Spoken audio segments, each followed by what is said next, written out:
Al pensar en los usos que se le debe dar a la tecnología dentro de la escuela o fuera de ella, y si el objetivo que estamos buscando es mejorar la calidad de la educación, creo que vale la pena empezar por una reflexión respecto a qué significa calidad de la educación y cuáles son las cosas que queremos lograr con esa educación.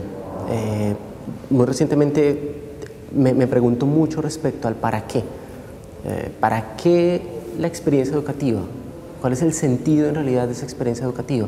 Suele ocurrir que cuando pensamos en la calidad de la educación, si lo hacemos desde un marco, digamos, convencional, terminamos identificando algunas cosas específicas que tienen mucho que ver con el rendimiento escolar, con un currículo que ya está establecido, con ciertas cosas que hablan de cómo ha sido el panorama hasta este momento. Pero creo que esa reflexión, si estamos pensando en la calidad de la educación, tendría que pasar por esa pregunta de ¿para qué? ¿Cuál es el sentido de que estemos en ese proceso educativo? ¿Hacia dónde va, de alguna manera, ese sentido educativo articulado con el mundo que ya tenemos encima? Y que nuestros niños, nuestros jóvenes, nuestros nietos estarán viviendo. Creo que es un mundo lleno de incertidumbre, y hablar de calidad de la educación desde un marco que corresponde al mundo por el que ya pasamos puede ponernos en una posición en donde no estamos viendo una parte importante del panorama. Sin duda, las ideas esenciales acerca de qué significa calidad educativa pueden seguir teniendo vigencia, pero desde mi perspectiva no son suficientes. Cuando uno piensa en calidad, uno está pensando en cómo mejora lo que ya está haciendo. Si uno piensa en distintas categorías de cambio. Si hablamos tanto de innovación, deberíamos tratar de pensar cómo hacemos para estimular no solo la calidad, sino cómo hacemos para estimular hacer algo diferente, cómo pensamos diferente y cómo nos arriesgamos a crear oportunidades diferentes dentro del sistema que ya tenemos. Los procesos de formación docente siguen siendo sin duda un reto enorme frente al uso de la tecnología y sobre todo frente al uso genuino de la tecnología.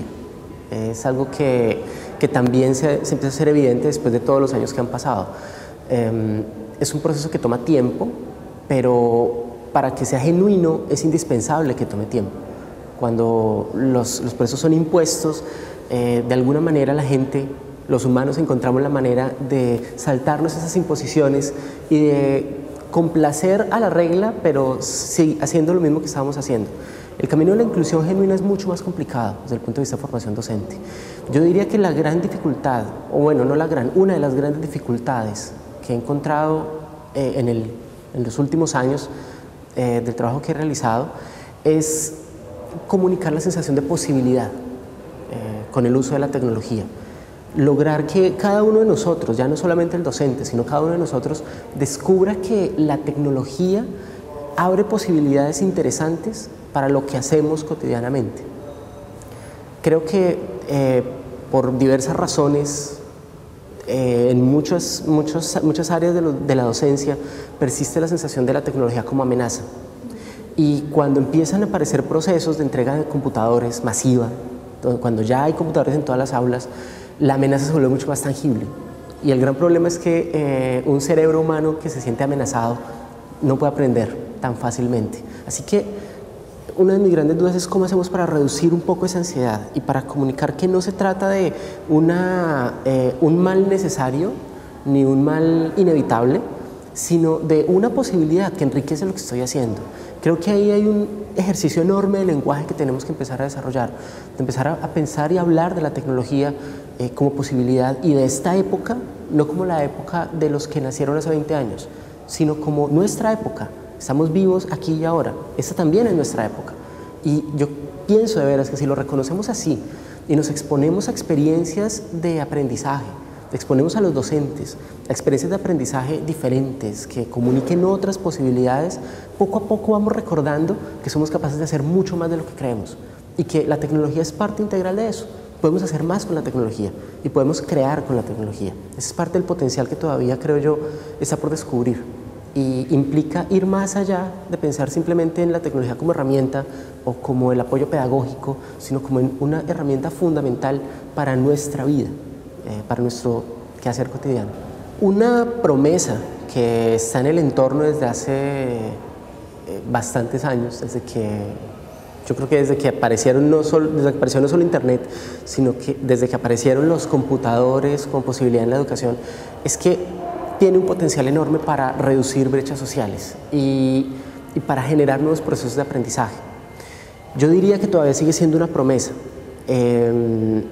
y el gran reto que tenemos es cómo volverla real, cómo volver tangible esa promesa. Durante mucho tiempo la limitación ha sido de acceso. Entonces, como que lo que hemos tratado de resolver a nivel de naciones y a nivel de la región ha sido cómo garantizo un mejor acceso para los estudiantes, para los docentes, con la idea de si yo garantizo el acceso, esa brecha social se reduce. Y ahí, muy recientemente, empezamos a ver proyectos de inclusión digital como el Plan Ceibal en Uruguay o como lo que Conectar Igualdad está empezando a hacer aquí en Argentina. Y pues ocurren alrededor de todo el planeta. Pero es muy pronto para saber si en realidad vamos a lograr cerrar esa brecha social, porque definitivamente no es solamente un problema de acceso a la tecnología. Personas como Henry Jenkins, por ejemplo, sugieren que después de esa brecha, cuando yo ya tengo el acceso a la máquina, empieza a generarse otra brecha, que es una brecha de participación. Y es una brecha mucho más complicada, porque tiene que ver más con cómo nos reconocemos como individuos, cómo reconocemos nuestro papel en una sociedad, y cómo nos relacionamos con el entorno, cómo nos relacionamos también con el aprendizaje. Así que hay un reto enorme. Yo diría que el reducir esa brecha social también lo podemos lograr hasta cierto punto resolviendo problemas de acceso, pero hay un trabajo enorme por hacer todavía para garantizar que efectivamente esos computadores no sean simplemente mecanismos para acceder a más información y para acceder a otras formas de entretenimiento y a otras formas de publicidad, sino en realidad que se convierta en herramienta no solo de participación ciudadana, sino que permita descubrir otras posibilidades productivas para toda nuestra población en una época en la que ese aspecto económico es un poco incierto, donde estamos empezando a ver unos patrones bastante curiosos e inesperados de crisis económica. Si uno piensa en cómo puede ser la escuela y el aula en 50 años, yo diría que uno puede hacer dos ejercicios. Uno es tratar de imaginarla en función de cómo era hace 50 años. Y si uno hace ese ejercicio, la conclusión es no va a cambiar mucho, va a seguir siendo muy parecido. Puede que sea así, los procesos de cambio social toman mucho más tiempo, a pesar de que con el uso de la tecnología hemos empezado a ver un montón de cambios en el mecanismo de participación ciudadana, por ejemplo, con todo lo que ocurrió en el Medio Oriente, con todo lo que ocurrió y está ocurriendo en Estados Unidos con el movimiento de Occupy.